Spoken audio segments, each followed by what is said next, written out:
सो June batch और July batch, please do not leave the meeting. Please आप आराम से पढ़ना, क्योंकि आपको ये चीज़ नहीं पढ़ाई गई है, तो इस बाकी पूरे सबको आता टॉपिक है। में बस लीनियर होंगी? हाँ, लीनियर इनइक्वालिटीज होगी। जो नेक्स्ट लेक्चर होगा उसमें ग्राफिकल अप्रोच और कुछ क्वेश्चंस करवाऊंगा, तो नेक्स्ट लेक्चर अटेंड कर सकते हो, कोई प्रॉब्लम नहीं है। चैप्टर का नाम क्या था? लीनियर इनइक्वालिटीज ही है आई लीनियर थिंक। इनइक्वालिटीज। हाँ, ओके। ठीक है, linear inequalities, chapter 6 from NCERT. Okay, तो ये चार सिंबल्स हम यूज करने वाले हैं। ठीक है, अब इन चारों सिंबल्स का सिग्निफिकेंस आपको समझ में आ रहा है। जैसे मान लो मैंने बोल दिया कि x इज इक्वल्स टू 5, तो आप समझते हो कि x की वैल्यू 5 है। जब मैंने बोल दिया x इज लेस देन 5, तो इसका मतलब हो गया कि x 5 या 5 से छोटा है। तो x की वैल्यू -1 भी हो सकती है, -198 भी हो सकती है, -98 भी हो सकती है, -98.2 भी हो सकती है, कुछ भी हो सकता है 5 से छोटा। 4 भी हो सकता है, 4.9999 भी हो सकता है, कुछ भी हो सकता है। ठीक है, बस 5 नहीं हो सकता, 5 से छोटी होनी चाहिए वैल्यू। और अगर मैंने बोला x इज लेस देन और इक्वल टू 5, तो यहाँ पे ये सारी वैल्यूज तो पॉसिबल है, बट एक और वैल्यू पॉसिबल है, दैट इज 5। तो यहाँ पे -1 भी हो सकता है, -4.9999 भी हो सकता है, 4.9999 भी हो सकता है, 5 भी हो सकता है, क्योंकि हमने इक्वल टू भी कंसिडर कर लिया है। अब इस वर्ड को समझो, लेस देन और इक्वल टू। लेस देन और इक्वल टू, और का मतलब हो गया या तो ये हो जाए लेस देन और इक्वल टू, और का मतलब हो गया या तो लेस देन हो जाए या इक्वल टू हो जाए, दोनों चलेगा। ग्रेटर देन और इक्वल टू, तो या तो बड़ा हो जाए या बराबर हो जाए, दोनों चलेगा। तो इन इक्वेशंस में हमें क्या मिलता है, एक पर्टिकुलर वैल्यू नहीं मिलती, हमें रेंज ऑफ वैल्यूज मिलती है। यहाँ पे हमें एक पर्टिकुलर वैल्यू मिल रही होती थी, we get a single value. ठीक है, यहाँ पे हमें कोई पर्टिकुलर वैल्यू नहीं मिल रही होती है, हमें रेंज ऑफ वैल्यूज मिल रही होती हैं इन इक्वेशंस में। इन इक्वेशंस में हमें क्या मिल रहा होता है, रेंज ऑफ वैल्यूज मिल रही होती है। ओके, तो ये सारी चीजें नोट कर लो। किसी को कोई प्रॉब्लम है तो let me know. Yes sir. ठीक है, अगर मान लो मैंने ऐसा लिख दिया y इज ग्रेटर देन और इक्वल टू 4, तो y की वैल्यूज क्या होंगी, क्या क्या पॉसिबल हो सकते हैं? 4 या 4 से बड़ी कोई भी वैल्यू। एक तो 4 पॉसिबल है क्योंकि इक्वल टू है, तो इक्वल टू है तो 4 पॉसिबल है, या 4 से बड़ी कोई भी वैल्यू। ठीक है, लेट्स से अगर मैं नंबर लाइन पे प्लॉट करना चाह रहा हूँ, तो ऐसा कि 4 पॉसिबल है और 4 से बड़ी कोई भी वैल्यू पॉसिबल है, कोई भी वैल्यू पॉसिबल है।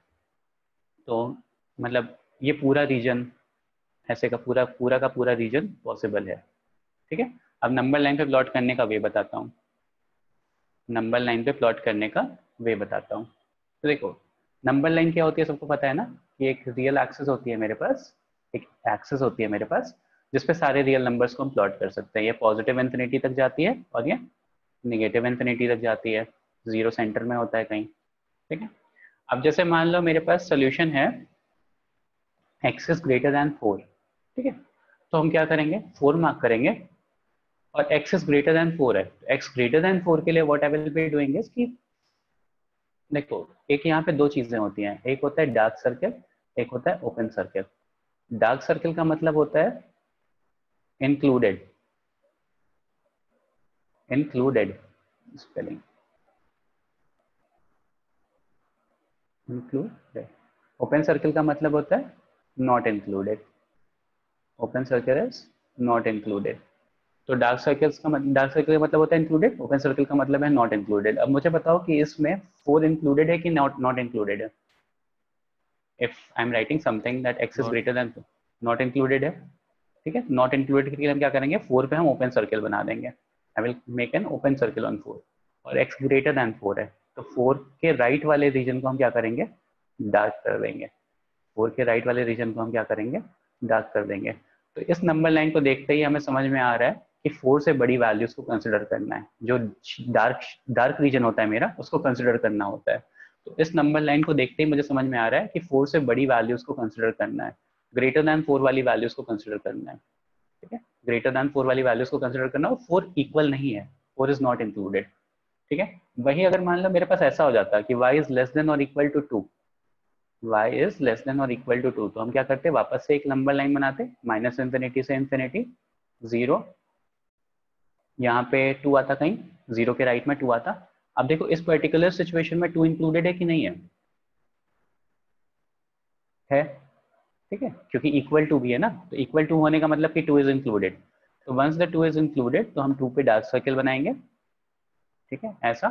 और क्या करेंगे, लेस देन और इक्वल टू 2 की बात कर रहे हैं, तो लेस देन और इक्वल टू 2 वाले रीजन को शेड कर देंगे, डार्क कर देंगे। तो हमें क्या पता चल रहा है इस पर्टिकुलर नंबर लाइन को देख करके कि लेस देन और इक्वल टू 2 की बात हो रही है, लेस देन और इक्वल टू 2 की बात हो रही है। इक्वल टू 2 क्यों, क्योंकि 2 पे डार्क सर्किल है। इक्वल नॉट इक्वल टू 4 क्यों, मतलब नॉट इक्वल टू 4 क्यों नहीं आ रहा, क्योंकि 4 पे ओपन सर्किल है। तो डार्क सर्किल का मतलब इंक्लूडेड हो गया, ओपन सर्किल का मतलब नॉन इंक्लूडेड हो गया। तो अभी तक सारी चीजें क्लियर। इन इक्वेशन क्या होता है, यस चार सर। सिंबल्स होते हैं, less than, greater than, less than equal to, greater than equal to, ठीक है। उसके बाद फिर हमें क्या मिलता है, रेंज ऑफ वैल्यूज मिलती हैं। इन इक्वेशंस में हमें रेंज ऑफ वैल्यूज मिलती हैं instead of a fix value. उसके बाद फिर हम क्या करते हैं, इसको नंबर लाइन पे कैसे प्लॉट करते हैं, तो नंबर लाइन पे प्लॉट करना बता दिया मैंने, ठीक है। अब इन इक्वेशंस को सॉल्व कैसे करते हैं, इन चीज़ों पे आता हूँ। तो देखो इन इक्वेशंस को सॉल्व करने के लिए, जैसे मान लो मैंने छोटा सा एक इक्वेशन लिया, तो जैसे मान लो आपको इक्वेशंस के थ्रू समझते हैं। जैसे मान लो मैंने दिया 2x + 3 इज इक्वल्स टू 2, तो आप क्या करते हो, 2x इज इक्वल्स टू 1 लिखते हो और x इज इक्वल्स टू 1/2 लिखते हो। सिंपल सा सॉल्व हो जाता है। But what happens in case of in equations, in equations के केस में let's say I have this greater than 2, तो हम क्या करते हैं ना, दिमाग में एक ऐसी इमेज बना के चलना कि सब्सट्रैक्टिंग, हम क्या करते हैं x को एक साइड रखने की कोशिश करते हैं, बाकी राइट हैंड साइड को, बाकी सारी चीजों को राइट हैंड साइड ले आने की कोशिश करेंगे, ठीक है। तो राइट हैंड साइड हम ऐसे डायरेक्टली मूव नहीं करेंगे, दिमाग में एक ऐसे सोचना कि we are subtracting with 3 both sides, subtracting with 3 both side. तो इधर 3 से माइनस करोगे तो 0 हो गया, ठीक है, और इधर 3 से माइनस करोगे तो -1 हो गया, सॉरी ये -1 होगा, -1 हो गया, ठीक है। अब क्या करोगे, अभी मैंने कहा ना कि x को हम x रहने देंगे, बाकी सारी चीजों को हम राइट हैंड साइड पे मूव करने की कोशिश करेंगे। तो डायरेक्टली मूव करने की जगह what I will be doing is कि मैं दोनों तरफ 2 से डिवाइड करूंगा, 2 से डिवाइड करूंगा, डिवाइडिंग बोथ साइड विथ 2। तो मेरे पास एक ऐसा सा इक्वेशन आ गया, x इज ग्रेटर देन और equal to, sorry x is greater than -1/2। अब अगर इसको नंबर लाइन पे प्लॉट करना है तो यू गाइज नो कि -1/2 कहीं ऐसा आएगा, और -1/2 पे ओपन सर्किल होगा, और ओपन सर्किल से बड़ा होगा, मतलब x की वैल्यू 1 है। मतलब देखो इन इक्वेशंस का मतलब क्या होता है, 1 इज ग्रेटर देन -1/2, ट्रू है ना, this is true. 5 is greater than -1/2, तो this is also true. 5000 is greater than -1/2, तो दिस इज ऑल्सो ट्रू। तो इन इक्वेशंस का सिग्निफिकेंस ये होता है कि जब तक ट्रू हो रहा है तब तक इन इक्वेशन होल्ड कर रहा है, तब तक दैट, इसको एक आइडेंटिटी की तरह सोचो, तब तक this particular thing is true. तो x की वैल्यूज अगर आपने -1/2 से कोई भी बड़ी वैल्यू रख ली है, 0 रख लिया तो 0 इज ऑल्सो ग्रेटर देन -1/2, 1 रख लिया, 5 रख लिया, 1 के बीच में कोई वैल्यू रख ली, 1.5 रख लिया, कुछ भी वैल्यू रखो, दैट इज ग्रेटर देन 1/2। जब तक ये इनइक्वालिटी ट्रू है, जब तक ये स्टेटमेंट ट्रू है, तब तक वो सारी वैल्यूज होल्ड करेगा। और वो जैसे ही नंबर लाइन पे प्लॉट करते हो तो -1/2 के राइट हैंड साइड वाली सारी वैल्यूज के लिए ये इक्वेशन ट्रू होल्ड करती है। तो ये बेसिकली इन इक्वेशंस का सिग्निफिकेंस होता है। ये समझ में आया? Is there anyone जिसको अभी तक क्लियर नहीं है? New students, not the old ones, June batch, July batch. Okay, I am considering कि आप लोगों को आ गया है। कुछ नहीं क्लियर होगा तो मुझे बताना। देखो अब यहाँ पे क्या होता है ना, इन इक्वेशंस को सॉल्व करने के लिए मेरे पास दो रूट है ना, दो रूल है, sorry. Rule number 1 is equal numbers may be added or subtracted to both side of an equation। Simplify करने के लिए मेरे पास दो रूल्स हैं। पहला rule is equal numbers may be added bracket में और सब्सट्रैक्टेड, और subtracted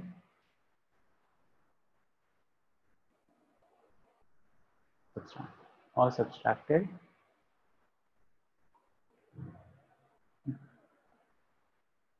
to both sides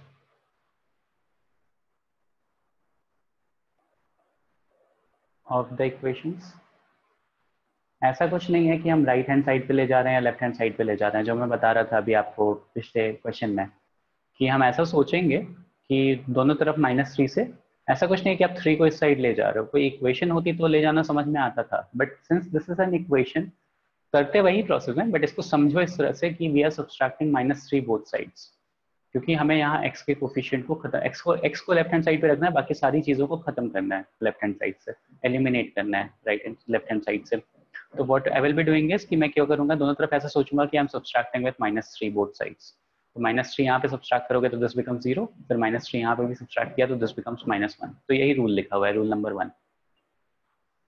rule number 2 is, ठीक है, both side of an equation may be multiplied or divided with the same non-zero number.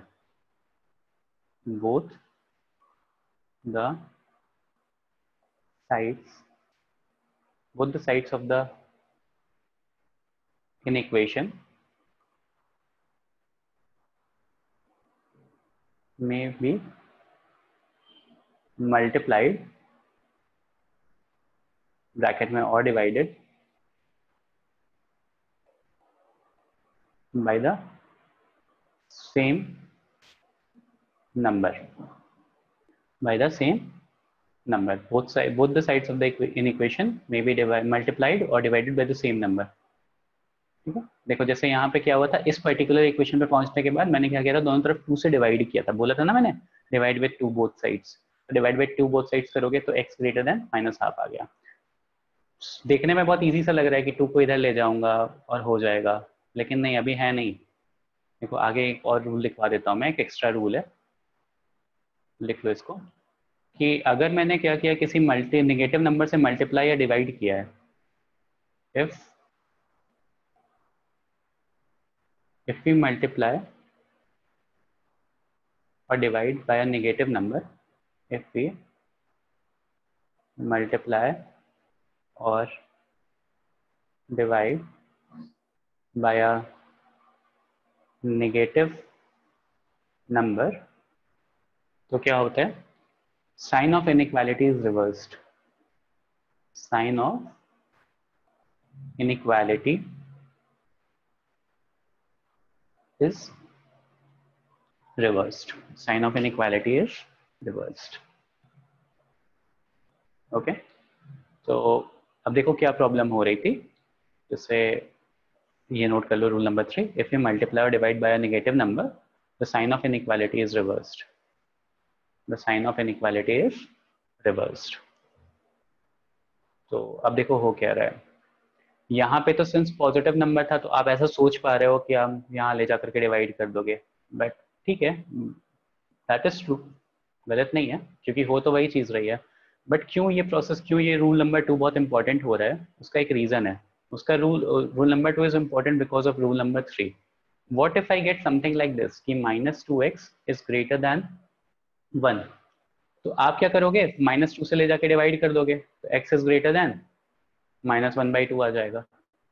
मैं क्या करूंगा, -2x greater than 1 लिखा हुआ है, तो मैं क्या करूंगा, दोनों तरफ -2 से डिवाइड करूंगा, दोनों तरफ -2 से डिवाइड करूंगा, x और -2 आ जाएगा। अब मैंने देखो रूल नंबर 3 क्या लिख पाया है, अगर मैं मल्टीप्लाई और डिवाइड करता हूँ किसी नेगेटिव नंबर से, मैंने क्या किया है, डिवाइडिंग बोथ साइड विद -2, अगर मैंने दोनों तरफ -2 से डिवाइड किया, नेगेटिव नंबर से डिवाइड किया है, तो sign of inequality is reversed, sign of inequality reverse हो जा रही है।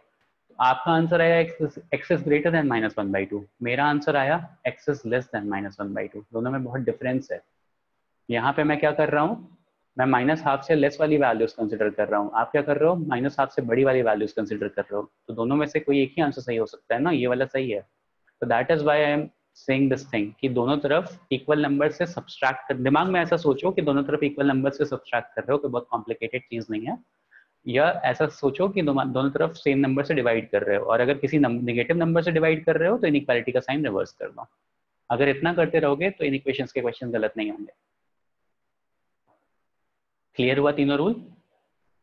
इज देयर एनीवन जिसको नहीं समझ में आया? हाँ sir.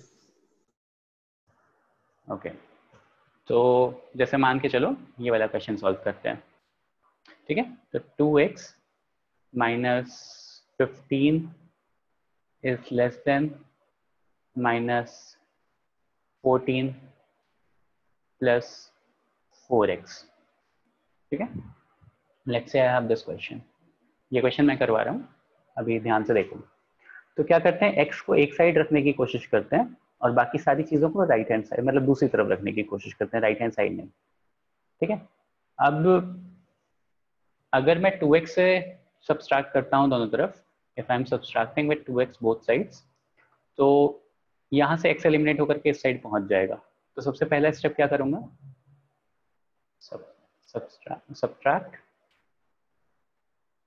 2x, subtract by 2x both sides, तो दोनों तरफ 2x माइनस करता हूँ, तो 2x इधर माइनस करोगे तो क्या हो जाएगा, -15 इज लेस देन -14, यहाँ पे 2x माइनस कर रहे हो तो कितना बचेगा, 2x बचेगा। चलो x तो एक साइड आ गया मेरा। ठीक है, अब दूसरी बार क्या करेंगे, अब x को ही एक साइड रखना है, इस -14 को भी एलिमिनेट करने की कोशिश करते हैं। तो -14 को एलिमिनेट करने के लिए क्या करना पड़ेगा, add +14 both side, add +14 both side, तो +14 से दोनों तरफ ऐड करूंगा, तो +14 से ऐड करूंगा तो यहाँ +14 ऐड करोगे तो कितना हो जाएगा, -1 इज लेस दैन 2x, यहाँ +14 ऐड करोगे तो ये तो 0 हो जाएगा। ठीक है, अब तीसरा स्टेप क्या हो जाएगा, डिवाइड बाई 2 बोथ साइड।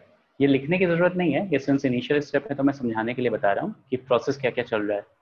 तो डिवाइड विथ -2 बोथ साइड, तो -12 इज ग्रेटर देन x, ये हो गया। इस इनइक्वालिटी को आप ऐसे भी लिख सकते हो, x इज ग्रेटर देन -12, चाहे ऐसे लिखो चाहे ऐसे लिखो, सही है। ठीक है, x बड़ा है -12 से, ये डिनोट करना है आपको, तो चाहे ऐसे लिख लो x बड़ा है -7 से, चाहे ऐसे लिख लो, सही है, दोनों चीज़ें सही है। तो कैसे सॉल्व हुआ ये समझ में आया सबको,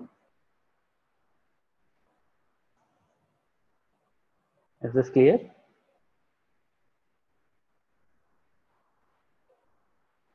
जुलाई बैच से कौन कौन है, यस देवल सर। समझ में आ रहा है, हर्ष को आ गया, yes sir. Arya, yes sir. और बाकी जून बैच से,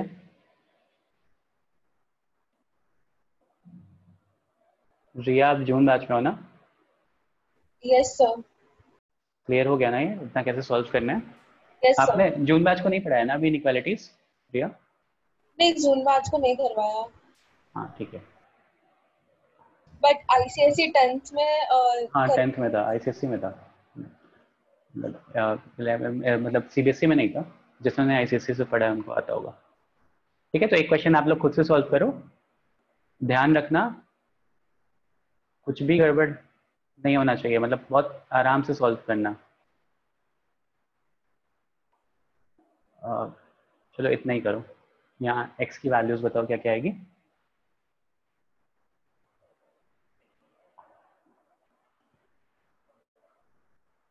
चैट सेक्शन में लिखना।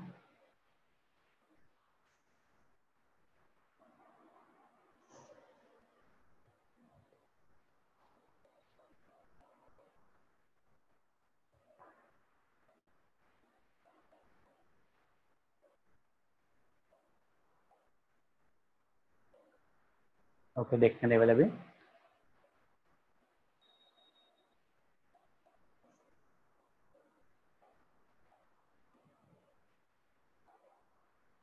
Very good. ठीक है, तो क्या किया होगा, सबसे पहले तो दोनों तरफ +x किया होगा, दोनों तरफ +x आया तो यहाँ हो गया -x इज ग्रेटर देन 15। अब क्या किया होगा, दोनों तरफ -1 से डिवाइड किया होगा, तो -1 से डिवाइड करोगे तो इनइक्वालिटी का साइन चेंज हो जाएगा और यहाँ पे -15 आ जाएगा, x इज लेस देन -15, ये मेरा करेक्ट आंसर हो गया। ठीक है, तो इतना सिंपल सा टॉपिक है, बहुत कॉम्प्लिकेटेड नहीं है। अच्छा अब देखो, मेरे पास जैसे अब मैंने नंबर लाइन पे आप लोगों को रिप्रेजेंट करने का भी बताया ना कि आप क्या करोगे, -15 मार्क करोगे, नॉट इंक्लूडेड है तो ओपन सर्कल कर लोगे, और फिर क्या करोगे, शेडेड रीजन बना दोगे, यहाँ ये वाला रीजन मुझे चाहिए, सिंपल सा। ठीक है, ओपन सर्कल बनाना इंपॉर्टेंट है क्योंकि 15 इंक्लूड नहीं किया था।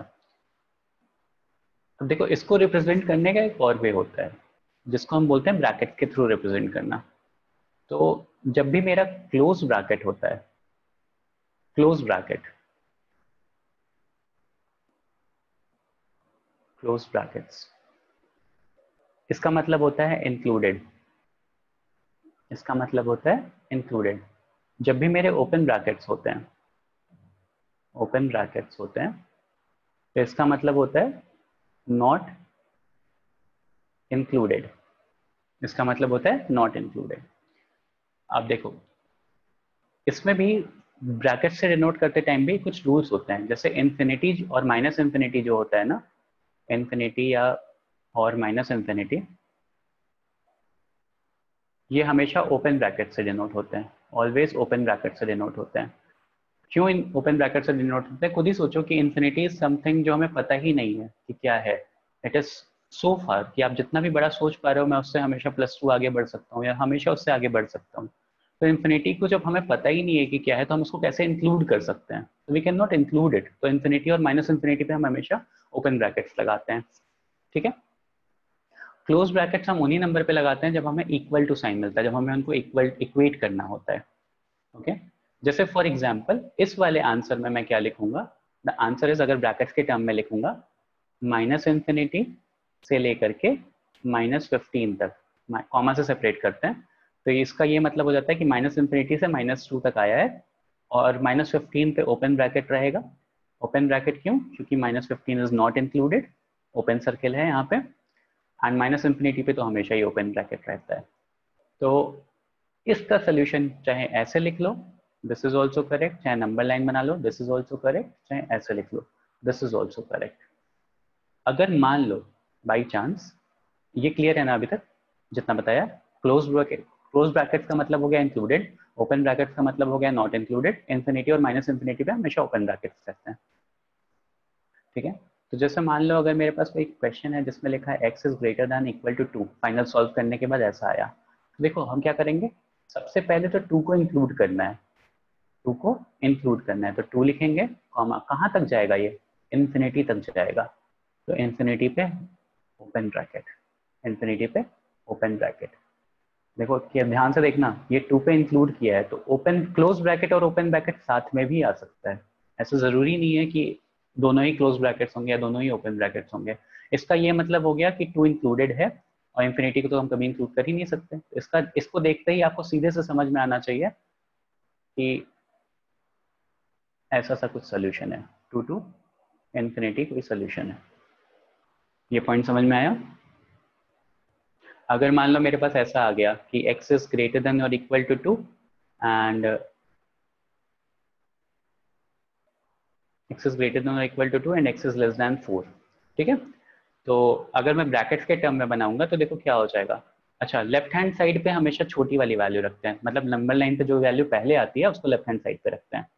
तो नंबर लाइन पे 2 पहले आता है फिर 4 आता है, तो इसका नंबर लाइन अगर मैं बनाऊंगा तो क्या हो जाएगा, 2 इंक्लूडेड है, 4 नॉट इंक्लूडेड है, और एक लाइन बना दी, शेडेड लाइन बना दी, तो इसका मतलब हो गया 2 इंक्लूडेड है, 4 नॉट इंक्लूडेड है, 2 इंक्लूडेड है, 4 नॉट इंक्लूडेड है, चाहे ऐसा लिख लो। ये इस सिंबल का मतलब होता है एलिमेंट ऑफ, तो x is an element of 2 to 4 जहाँ पे 2 इंक्लूडेड है, चाहे ये लिख लो, चाहे ये लिख लो, x इज ग्रेटर देन और equal to 2 and less than 4, चाहे ये नंबर लाइन बना लो, ठीक है। Everything denotes the same thing. यहाँ तक सब समझ में आया? Yes sir. ये जो पार्ट है ना, दिस पार्ट इज इम्पोर्टेंट। ये अब आप आगे चल करके सारे आंसर्स ऐसे ही लिखने जा रहे हो, स्पेशली आईआईटी वाले चीज़ों में आप सारी चीज़ें ऐसे ही सॉल्व करोगे। ये हम क्वाड्रेटिक इक्वेशन पढ़ेंगे तो हम उसमें भी देखेंगे, ठीक है। तो क्लोज ब्रैकेट्स का सिग्निफिकेंस समझ में आ गया कि इंक्लूड करना होता है, ओपन ब्रैकेट्स का मतलब नॉट इंक्लूडेड, और इन्फिनिटी और माइनस इन्फिनिटी पे हमेशा ओपन ब्रैकेट्स लगते हैं, ठीक है। तो थ्योरी इज क्लियर, अभी तक थ्योरी, अभी तक मैंने जो भी था वो पूरा कवर करवा दिया है। Now will be moving on to some questions, 4-5 question solve करते हैं and then we will be ending this lecture, ठीक है। तो सॉल्व करो आप। पहला क्वेश्चन है 4x + 3 is less than 6x + 7, मुझे ये ब्रैकेट्स वाले आंसर चाहिए, मुझे ये ब्रैकेट्स वाले आंसर चाहिए। 4x + 3 is less than 6x + 7।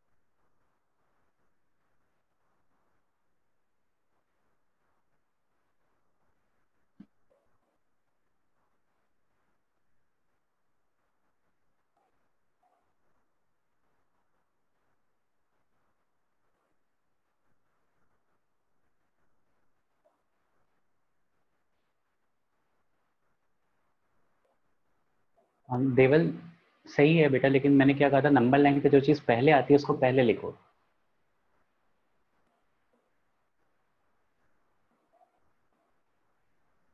अच्छा नहीं, सॉरी, देवल का सही है। हर्ष आपका आपका गलत है हर्ष। देवल आपका सही है। हर्ष आपने माइनस इंफिनिटी कैसे लिया है? माइनस इंफिनिटी कैसे आया? x ग्रेटर देन -2 आ रहा होगा, चेक करो। बाकी लोग, देवल, Yes, हर्ष, sir. आर्या, Yes, रिया sir. को छोड़ करके बाकी लोग एज एन बाकी सारे स्टूडेंट्स के लिए तो बहुत बेसिक लेक्चर है, आप ही लोगों के लिए पढ़ा रहा हूँ, जून और जुलाई बैच। देखो क्या करोगे यहाँ पे, subtracting with 2x 4x both sides, तो 4x से बोथ साइड सब्सट्रैक्ट कर दोगे तो क्या हो जाएगा, 2x + 7 हो जाएगा। फिर -7 बोथ साइड ऐड कर लो, एडिंग -7 बोथ साइड्स, तो यहाँ हो जाएगा -4 इज लेस दैन 2x। या फिर इसको ऐसे थोड़ा सा उल्टा लिख लेता हूँ, ऐसे ज़्यादा समझ में आता है आप लोगों को, मुझे भी। और फिर यहाँ क्या करूँगा, dividing with 2 both sides, x is greater then -2 आ गया, x इज ग्रेटर देन -2 आ गया, तो -2 टू इन्फिनिटी, -2 टू इन्फिनिटी, ये फाइनल आंसर हो गया। ठीक है, next question. 7x + 3 is less than 5x + 9। 7x + 3 is less than 5x + 9। मैं अभी भी बोल रहा हूँ, जिसको लीव करना है लीव कर सकता है, उसने पढ़ रखा है, बहुत बेसिक लेक्चर है। आपको अगर मेंस एडवांस के लिए प्रिपरेशन करना है तो कर लो अभी, जुलाई और जून बैच को छोड़ करके। 7x + 3 is less than 5x + 9।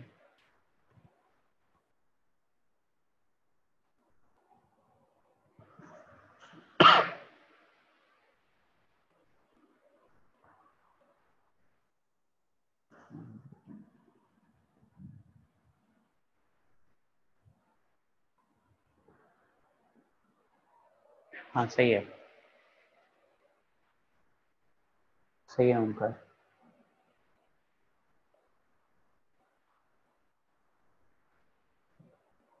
Correct है।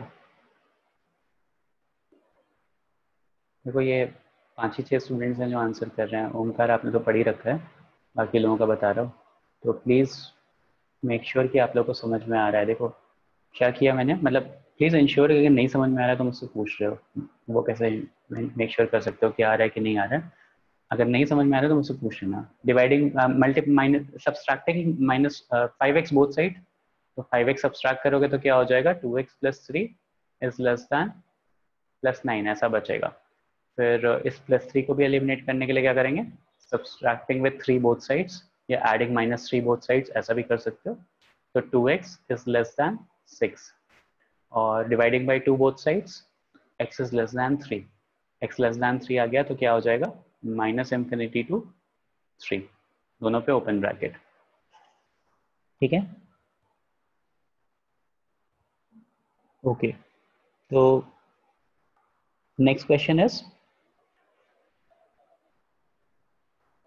नहीं इतने इजी नहीं आएंगे, ये तो बिल्डअप है आगे के टॉपिक्स के लिए, इतने इजी तो नहीं पूछते।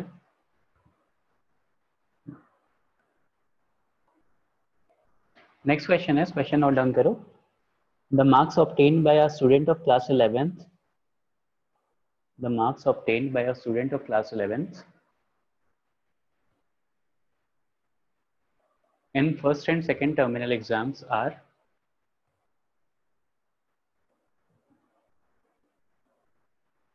marks obtained by a student of class 11th in first and second terminal exams are 62 and 48 respectively. 62 and 48 respectively.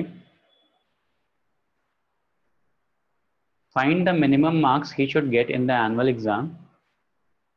Third exam will be the annual exam. Okay. Find the minimum marks that he should get in annual exam to have an average of at least 60. To have an average of at least 60. To have an average of at least 60. क्या पूछा है question में? First term में उसके 62 थे, second term में 48 थे.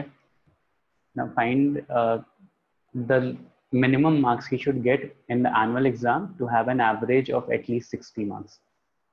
Minimum कितना स्कोर करे to get the average of minimum 60 marks. तो देखो इसको इन इक्वेशन से सॉल्व करना है. कैसे करना है? मुझे क्या करना है? 62 plus 48 plus x divided by 3. ठीक है, डिवाइडेड बाई 3. तो अगर डिवाइड बाई 3 किया मैंने, ठीक है, तो ये एवरेज मिल गया. और क्या लिखा है कि average marks should be at least 60. At least 60, तो कम से कम 60 हो या 60 से ज्यादा हो, ऐसा. दिस एवरेज मार्क्स, ये जो मेरा एवरेज मार्क्स आ रहा है, ठीक है, तीनों एग्जाम का, दिस शुड एटलीस्ट बी 60. 60 या 60 से बड़ा होना चाहिए. ठीक है, तो हाँ, answer is x is greater than equal to 70. तो find the minimum marks that he should score. तो अब इसको करने के लिए क्या करोगे? मल्टीप्लाइंग विद 3 बोथ साइड पहले तो करोगे, 3 से मल्टीप्लाई करोगे तो 62 प्लस 48 कितना हो गया? 110 हो गया. तो 110 plus x is greater than और इक्वल टू 180 हो गया, या x इज ग्रेटर देन और इक्वल टू 70 हो गया. तो मिनिमम मार्क्स जो इसको स्कोर करने पड़ेंगे वो 70 हो गया. ठीक है, और ग्रेटर देन और इक्वल टू ही रहेगा ना. हाँ, लेस देन इक्वल टू नहीं दिया, ग्रेटर देन, हाँ मतलब x को आपने उधर लिखा होगा. ठीक है, तो x इज ग्रेटर देन और इक्वल टू 70 आ गया. ठीक है, मतलब अगर 70 या 70 से ज़्यादा स्कोर करेगा तो एटलीस्ट 60% बन जाएंगे. तो मिनिमम मार्क्स पूछा था, तो मिनिमम के लिए हम क्या करेंगे? मिनिमम कंसिडर करेंगे. तो इसकी वैल्यू क्या आ रही है? 70 से 100 तक आ रही है. तो 70 से 100 तक में मिनिमम मार्क्स क्या हो जाएगा? 70 टू 100 तक में मिनिमम मार्क्स क्या हो जाएगा? 70 हो जाएगा. तो 70 हो गया. ठीक है, क्लियर हो गया सबको? Yes, sir. नेक्स्ट क्वेश्चन, ये वाला आप लोग करो खुद से. Find all the pairs of consecutive odd natural numbers. Find all the pairs of consecutive odd natural numbers. Find all the pairs of consecutive odd natural numbers, both of which are larger than 10. Both of which are larger than 10, such that their sum is less than 40. Such that their sum is less than 40. Find all the pairs of consecutive odd natural numbers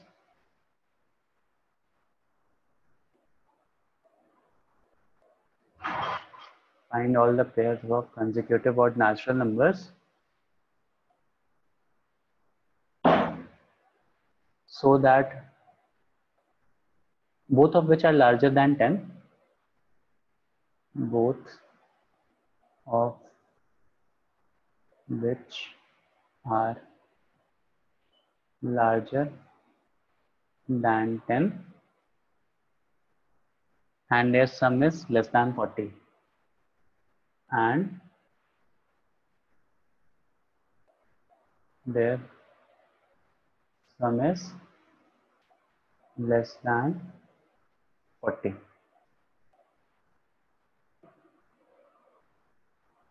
And the sum is less than 40.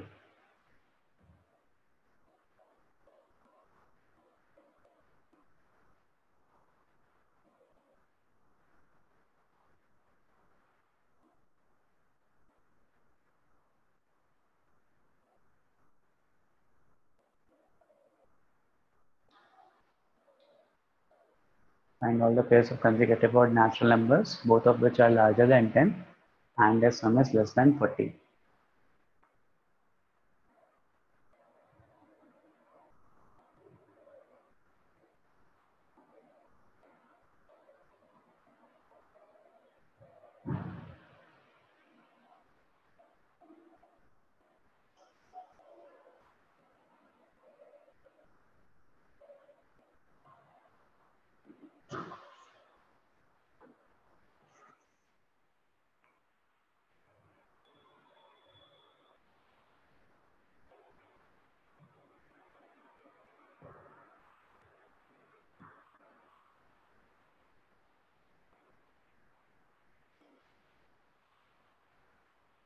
Level last वाला शायद नहीं आएगा, check करो एक बार फिर से।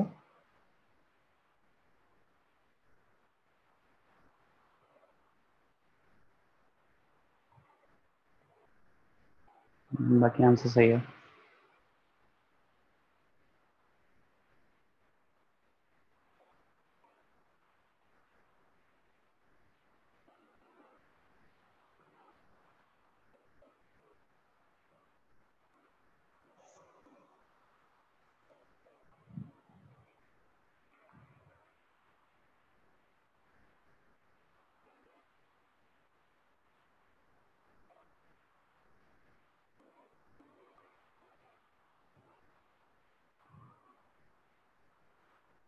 Find all the pairs of consecutive odd natural numbers, both of which are larger than 10 and their sum is less than 40.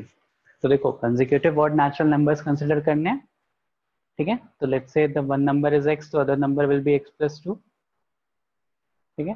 तो ये दोनों कैसे हैं? 10 से बड़े odd numbers हैं और इनका sum less than 40 है, इनका sum less than 40 है। तो मैंने क्या किया, x plus 2 less than 40, इन दोनों को ऐड कर दिया, इनका सम लेस देन 40 आना चाहिए। तो 2x plus 2 is less than 40, या 2x is less than 38, या x is less than 19। पहले तो मुझे पता चल गया कि x जो है वो लेस देन 19 है।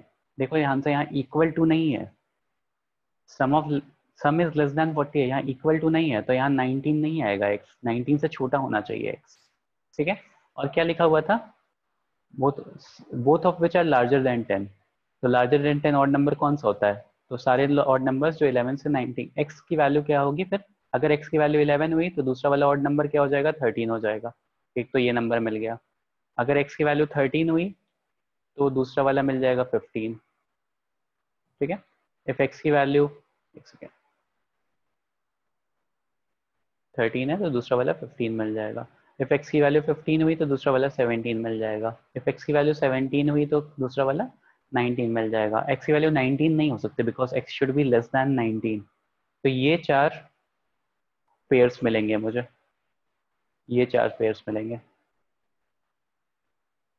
समझ में आया ये क्वेश्चन क्या बोल रहे हैं? ऐसे वर्ड प्रॉब्लम्स हैं।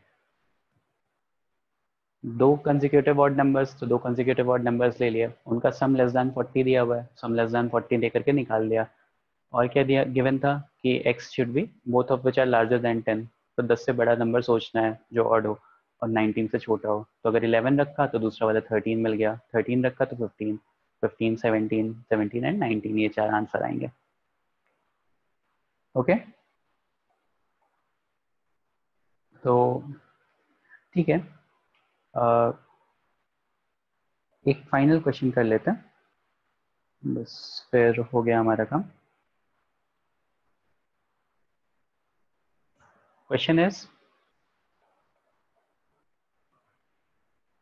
3x minus 4 by 2 is greater than or equal to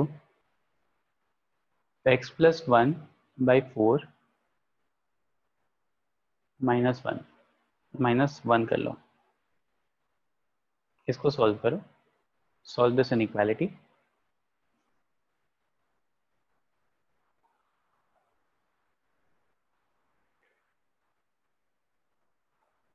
three X minus 4 upon 2 is greater than और equal to X plus 1 upon 4 minus 1।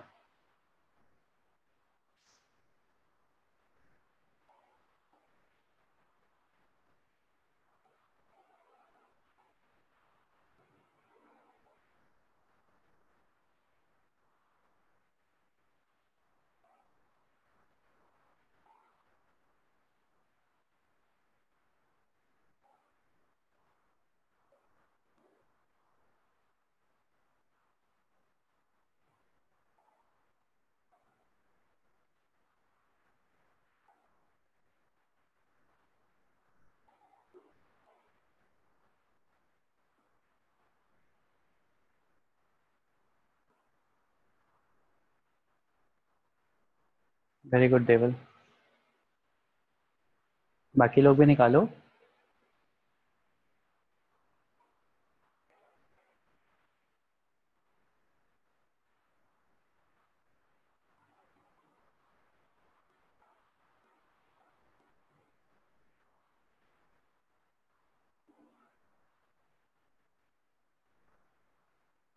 Correct हर्ष।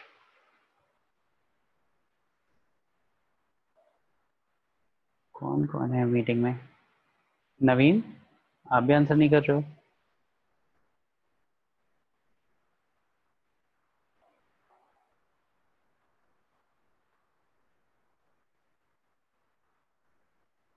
ओम आपने तो पढ़ रखा है ना?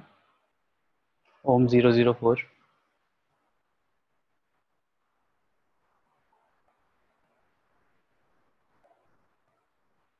ऋतुराज आपने पढ़ा हुआ है क्या?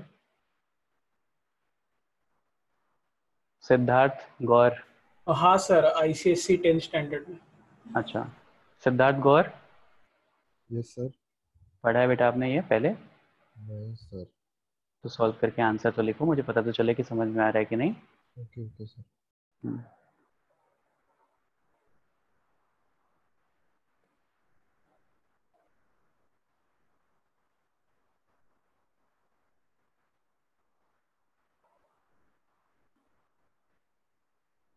रति आपने पढ़ा हुआ है क्या?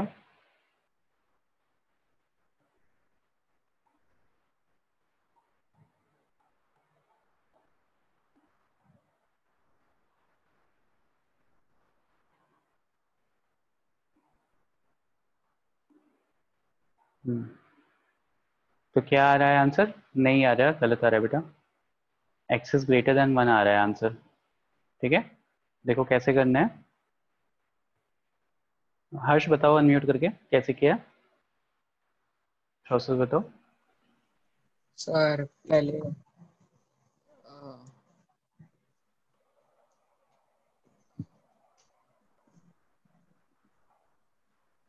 सर दोनों साइड इंटू 4।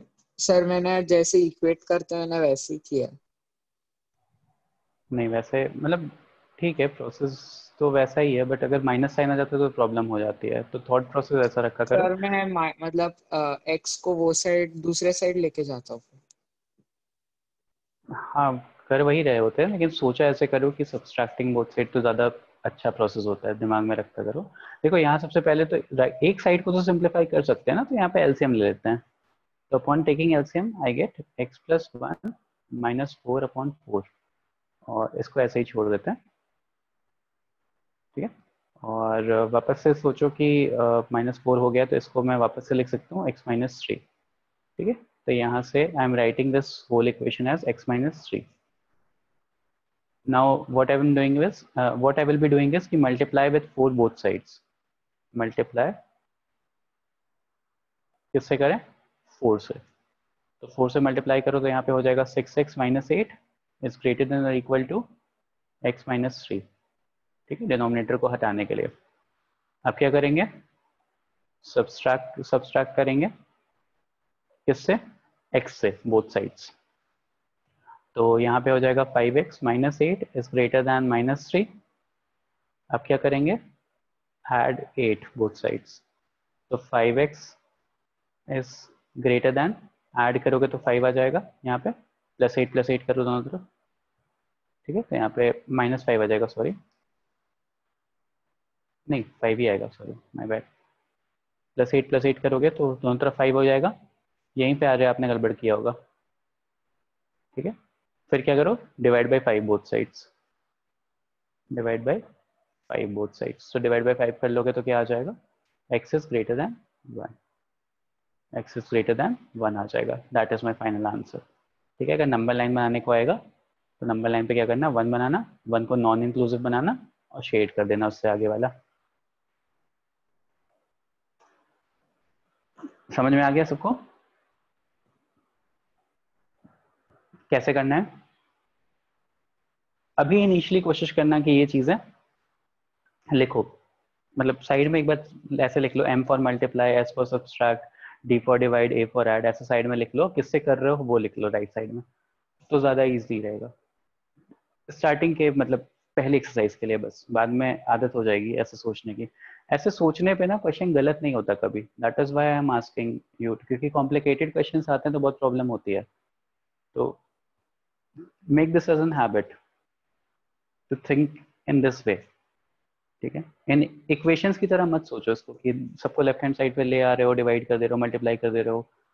बहुत बार अगर माइनस साइन कहीं फंस गया ना तो पूरा का पूरा आंसर गलत हो जाता है, ठीक है। Yes, you will be starting with NCERT, ठीक है। तो आपका जो असाइनमेंट है, असाइनमेंट इज एक्सरसाइज 6.1 एनसीईआरटी का, ठीक है, जून एंड जुलाई बैच के लिए। एक्सरसाइज 6.1 और जून एंड जुलाई बैच, ये आपको सॉल्व करना है और मुझे भेजना है।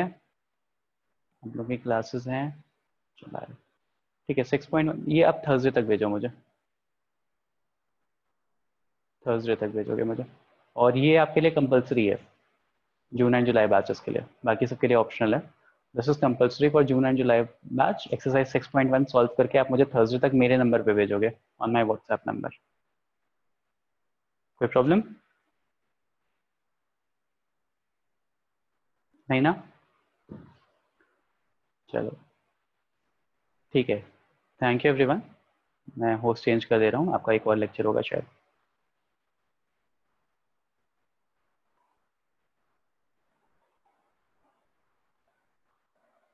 I will be sharing the slides.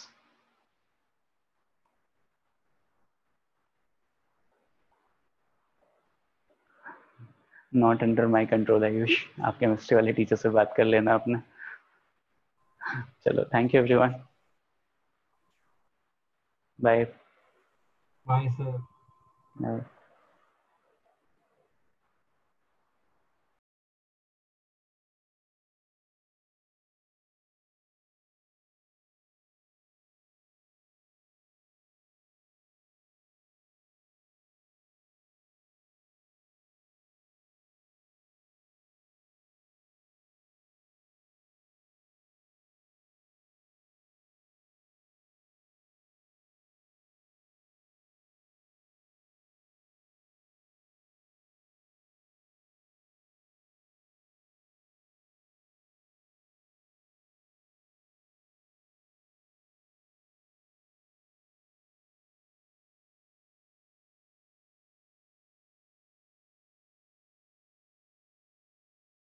अच्छा, नेक्स्ट लेक्चर 1:15 पे स्टार्ट होगा।